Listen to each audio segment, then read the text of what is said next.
वीर सावरकर या फिर कायर सावरकर, जाति ना मानने वाले सावरकर या फिर हिंदुत्व के नाम पे भड़काने वाले सावरकर, देशभक्त या फिर देशद्रोही। हमारे देश में शायद इनसे ज़्यादा कोई भी कंट्रोवर्शियल फिगर हो। चलो फिर आज कंट्रोवर्सी को एंड करते हैं। आने वाले कुछ मिनट्स में हम लोग वीर सावरकर के बारे में जानेंगे। और अगर आज आपको वीडियो अच्छी लगी तो वीडियो को लाइक करना ना भूलिएगा और चैनल को सब्सक्राइब करना ना भूलिएगा। Let get started. एक्चुअल में सावरकर तो विनायक थे, पर प्रॉब्लम तो वो है कि इंटरनेट पे सावरकर के बहुत सारे आर्टिकल दे रखे हैं। His reality was totally in the dark. Savarkar कौन थे ये बताने के लायक मैं नहीं हूँ। Let me tell you the story of Vinayak. He was born on 28 May 1883. Vinayak Damodar Savarkar. He was a poet. He was a Chitrapavan Brahmin from Maharashtra. But he didn't think Hindu is a religion. Wait. एक ब्राह्मण ये बोल रहा है कि हिंदू एक कोई religion नहीं है, एक धर्म नहीं है, बल्कि एक जोग्राफिकल एंड कल्चरल आइडेंटिटी है। Yes, he believed that Hinduism is a way of life and religion is a Western concept. He started dining with all his friends who were considered low caste in those times. उन्होंने एक temple भी open किया था महाराष्ट्र में, जहाँ पे हर cast के लोग आ सकते थे। And he was a most wanted criminal in the British. His crime was his weapon. उन्होंने सबसे खतरनाक वेपन उठाया था। उनका वेपन कोई गन नहीं थी, उनका वेपन वाज अ पेन। हमारे विनायक ने अपनी ज़िंदगी में बहुत सारी चीज़ें लिखी, कविताएं लिखी, बुक्स लिखी, पर बात सिर्फ एक चीज़ की होती है कि कैसे उन्होंने एक माफ़ीनामा लिखा। एक्चुअल में सिचुएशन क्या था? He was the first to recognise 1857 uprising was not a mutiny. He was the first to ask a पूर्ण स्वराज, total independence. वो एक शार्प स्टूडेंट थे। He got a scholarship to go to London and get a law degree from there. और यहाँ से story शुरू होती है इंडिया हाउस की। It was the central of political activism against the British in their own homes, London. Madam Kamavi Chatterjee and Lala Hardayal and many others revolutionaries, including Vinayak. यहाँ पर ये सारे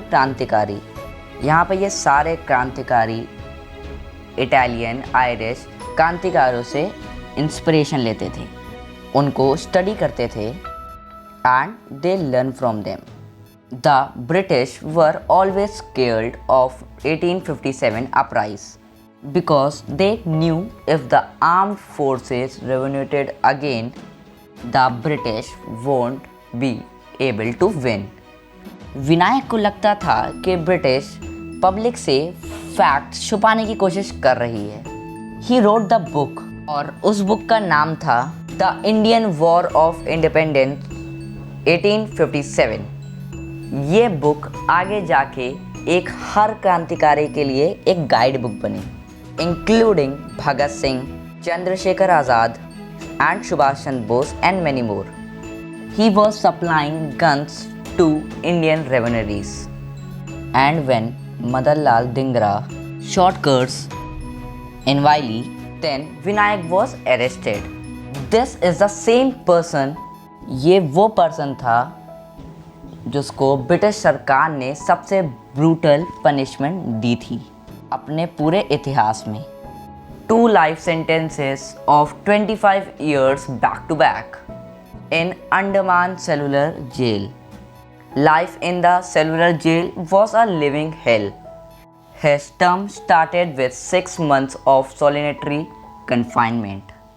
You can't talk to anyone, but just look at other prisoners being hanged to death. During the day, the prisoners would have to extract coconut and mustard oil using a machine like this. Her prisoners का एक daily Kota होता था और अगर वो कोटा नहीं पूरा हुआ तो एक पनिशमेंट मिलती थी। And you know the worst part, जेल में भी रिलीजियस डिस्क्रिमिनेशन होता था। All the jailers were either British और Pathans. Prisoners over there were getting converted. उनको छोटे छोटे काम करने के लिए भी ब्राइब देनी पड़ती थी, even to use the toilet. Even in these insufferable conditions, Vinayak knew that it was his responsibility to get out, to help the nation. He knew that he is useless for the country if he is in prison, and that's why he wrote petitions so that he could be get out. और केवल खुद के लिए नहीं, उनके साथी prisoners के लिए भी। और जेल में भी लोग उनको बड़े बाबू कहते थे, उनको अपना लीडर मानते थे। He was a barrister, he knew his rights, never asked for mercy. He wrote to understand his status as prisoners, even prisoners have rights. He did whatever he could to get out, not for his own good but for the good for the country. और अगर हम लोग ये fact जाने बगैर अगर उनको हम लोग कायर करार कर देंगे तो फिर ये सज़ा काला पानी से भी ज़्यादा बुरी सज़ा होगी। विनायक वॉज इन काला पानी, condition that we can't even imagine, and still even over there he remained true to himself. पूरे दिन के लिए मेहनत करने के बाद, मार खाने के बाद, he would return to his cell and do the thing that he does the best. He would write poetry because that who he was. He was a poet. लेकिन कभी उनके इस राइटिंग के बारे में बात नहीं होती। बात होती है तो उनके माफ़ीनामे के लिए, ऐसे गुनाहों के लिए जिसे कोर्ट ने भी इनोसेंट कहा था। इंडिया में एक सिस्टम है, we have been told again and again that we got our independence without going to war against British. Actually, there was a war, an underground war. While we have the chapters about ahimsa, non-cooperation and satyagrah, Bhagat Singh, Bose जैसे लोग सिर्फ एक punch line बन गए, खो गए। एक ये वीडियो उनके पूरे लाइफ को कवर नहीं कर सकता, लेकिन एक कॉन्वर्सेशन ज़रूर स्टार्ट कर सकता है। एक ऐसा काम जो हमारी हिस्ट्री टेक्स्ट बुक्स नहीं करते। And that what I want to do right now. I want to use today's medium to start conversation about the real Indian. और आप लोग हेल्प करेंगे और हमें आप कमेंट डाउन करिए कि हम ऐसे कौन और इंडियंस को अपने चैनल पे कवर करें और उनके पूरे लाइफ और उनके बायो के बारे में हम लोग बताएं।